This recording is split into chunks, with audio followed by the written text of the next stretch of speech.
Hi, testing 1, 2, 3. Hi, I'm Bob Ansher and I am with CE Pro Magazine, and today we are taking a look at Shure's iOS interface. Okay, let's go through the setup of the Shure MVi iOS interface. Okay, starting with the physical connections, it's basically a couple of cables. Okay, so let's start, in this case, because I'm using an iPhone XR, I ran the cable that's supplied, which is a micro USB to lightning cable. I plugged the micro USB end into the MVi in its rear panels. You'll see it's clearly marked. And then the other end into my iPhone's lightning connector. Next, I ran, in this case, I'm using a 1 meter long AudioQuest XLR cable. So I connected one end into the rear panel of the MVi input and the other end into the mic. The microphone I'm using here is a commonly used podcasting microphone. It's a MXR 990 condenser microphone.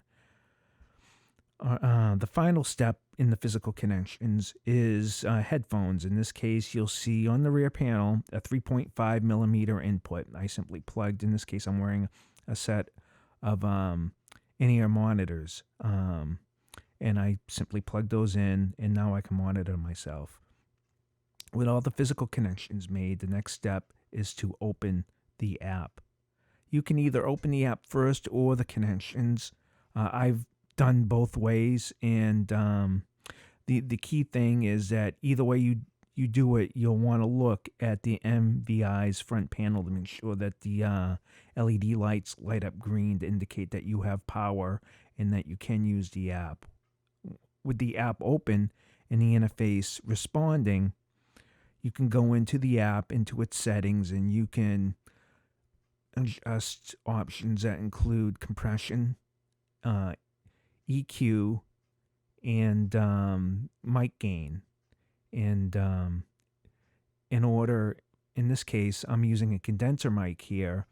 If you hold the microphone mute button for 3 seconds, that will activate the phantom power to drive the microphone.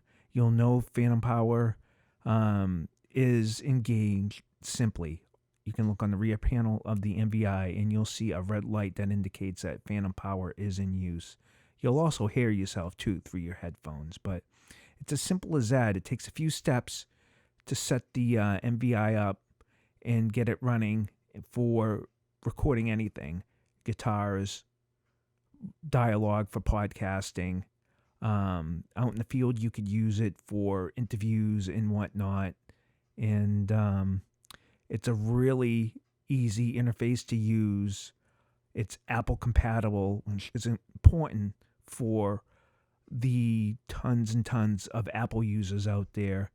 And it sounds good. You have other options in the software for 44 or 48 kilohertz sampling rates. You can do quite a lot with the app. It's easy to navigate. The video quality, not to be overlooked, in the Motive video app is really good too. You won't compromise video quality if you're filming video. There's not a lot else to say. Shure really knocked it out of the park with the $129 MVi interface. I'll also note too that the Motive audio and video software is a free download from the App Store, the Apple iTunes store. So it's really a lot of value, and it provides tons of flexibility. One more thing before I forget to, the MVi interface is really robust. I've dropped it several times, and it's been no worse for wear. I've used it in the field at trade events, at dealer events where I've attended interviewing dealers and manufacturers.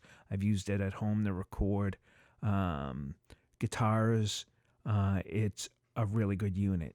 Anyway, you can find out more about the MVi interface as well as Shure's other products at shure.com. To learn more about us and our content, you can visit us at cepro.com or commercialintegrator.com.